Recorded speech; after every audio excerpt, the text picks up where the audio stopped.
Majo John Madden in front of the bay at Veracruz. Sun kind of high up in the sky now at 7 a.m. That little neck of water is where the big ocean-going freighters go in and out. And there's one of the smaller ones there, derricks for unloading the boats, and huge commercial shipping operation in that direction. I spent January and February all along the Gulf of Mexico here. Oh, I love this dog. Hi, I love free dogs. Me gusta su perro. Oh, hey, Bella, go. He's eating the crumbs. Oh, what a great dog. Free, happy dog makes me happy very much. So I want to make a note about fathers. A dear friend of mine is in the process of losing her father after a long battle with Alzheimer's. A couple days ago she said he was near the end. And our relationships with our fathers are pretty seminal. You know, we have two parents only, unless we have step-parents. I actually had a stepdad too. And up in Appalachia, kids also, the broken homes in Appalachia from meth and opioids. Kids who would say, well, he's kind of like my stepfather. And, you know, a mess. It's quite a mess up there. Wonderful, wonderful people, but a society that's broken for so many ways, and awful lot about the rich get rich and the poor up there are neglected. And all over the southeast, they're snapping up all the land in Appalachia so that people can't. Their values are so Mexican. Family, home, earth, and they can't afford to keep their homes because rich people are coming in and buying all the land and building on the mountaintops, polluting the rivers. I could go on and on. I spent a year up there just traveling around in the northern part of western North Carolina, the high mountains. So, fathers. My own personal growth process was kicked off by seeing a movie. This would have been my first year in graduate school in Rochester, New York. So it would have been like 65. No, I graduated college in 68, 69 or 70. A movie called I Never Sang for My Father. And I was seeing it with my wife. And the last line of the movie is something to the effect of, even now, hearing the word father does something bad inside of me. And I began to weep, which I hadn't done since I learned not to cry as a teenager. I sat there and I was weeping hard, and the house lights were coming. My wife had never seen me cry and knew something was up. But then the house lights were on and people were going out, and I said, let's go out to the car.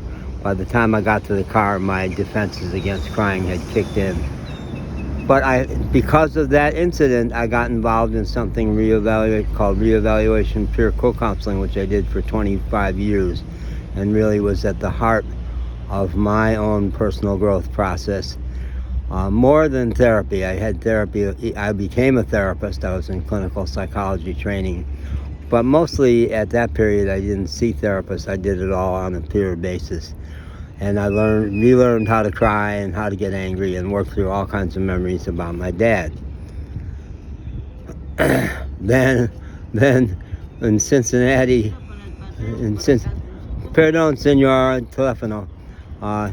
In Cincinnati, a few years later, I worked through my stuff about my stepdad. That was another movie. Robert De Niro plays the abusive stepfather, this boy's life. And I came out of there with my friend Shirley. I said, Shirley, that's my story that I had never really looked at.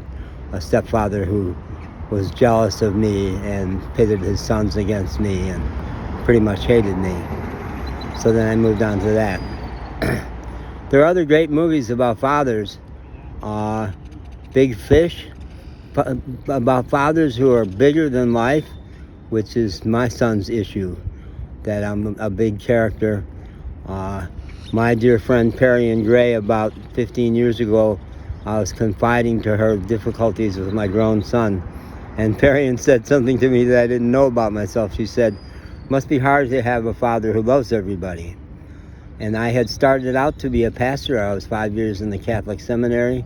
And when I was a management consultant at AT&T, I used to say I had a 400,000 person flock, because that's always the way I held my role. Yeah, so Big Fathers. Big Fish is a great movie about father bigger than life.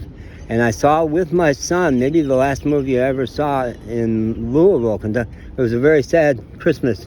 I'd go to see him, and I'd have him Christmas morning, and then he'd go back to his mom's family.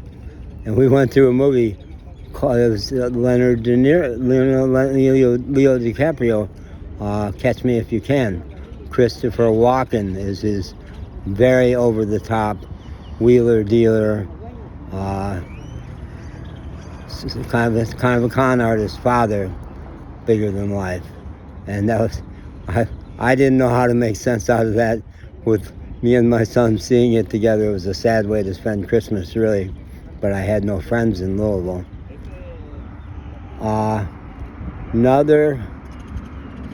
There's another one on my mind about fathers bigger than life. Oh well, that's enough for now. I'll put a footnote. How do you deal with your father, losing a parent? I've been telling my friend Margaret, who's about to lose her dad, and she's, as far as I can tell, she has a wonderful relationship with him. Always has been a really devoted daughter. And I'm guessing not a lot of unfinished business, but I said to her, when the dust is settled, let's talk about all that. Because my mom, we had a pretty challenging relationship for most of our life, but I took the EST training, and that viciously confrontive 2-weekend training forces you to look at things you haven't been looking at, and especially to take responsibility for where you've been making people wrong. And I had to go back to Chicago to work through stuff with my mom, and I did. And the last 15 years of her life, we had a really peaceful relationship, and I was her go-to person right through her beautiful passage into death. Yeah, I'm not going to go off into that one. There's many good stories there. But so even though I was so ready for her to go, it was brutal on me. It just shook me to the roots. And I've been doing a lot of unpacking of things I really liked that I got from her, like my sense of humor.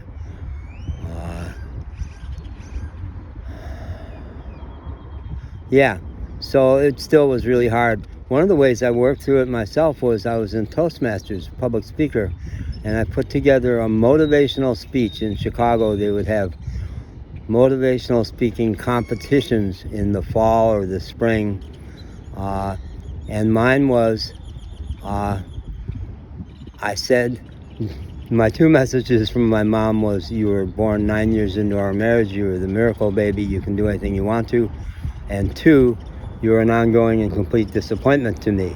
Well, I had pretty well worked through that part of it. So the talk I put together for Toastmasters, I used the old Platters song, Only You. Only you can, I'm gonna cry. But how she said, there are things only you can do, and what a great message from a parent. If a parent can give us that you're here for a reason, there are things only you can do.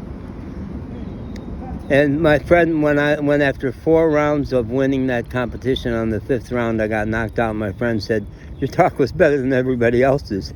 But they didn't know what to do with a guy who sang. This is a motivational speech. It's rah-rah, pump them up, send them out into battle. And yours was poignant and sweet and touching, and that scrambled their brains. But it was healing. It was part of my healing process. Okay, I think I've talked enough. Yeah.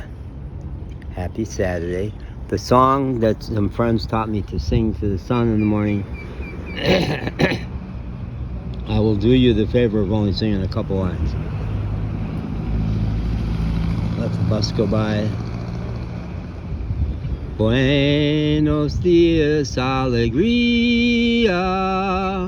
Buenos Shit, it make me cry. Those people were such beautiful singers, and the whole notion of singing to the sun in the morning. The yoga people do a salutation to the sun. Sun is a god. The world of the sun is so different from the world of the moon.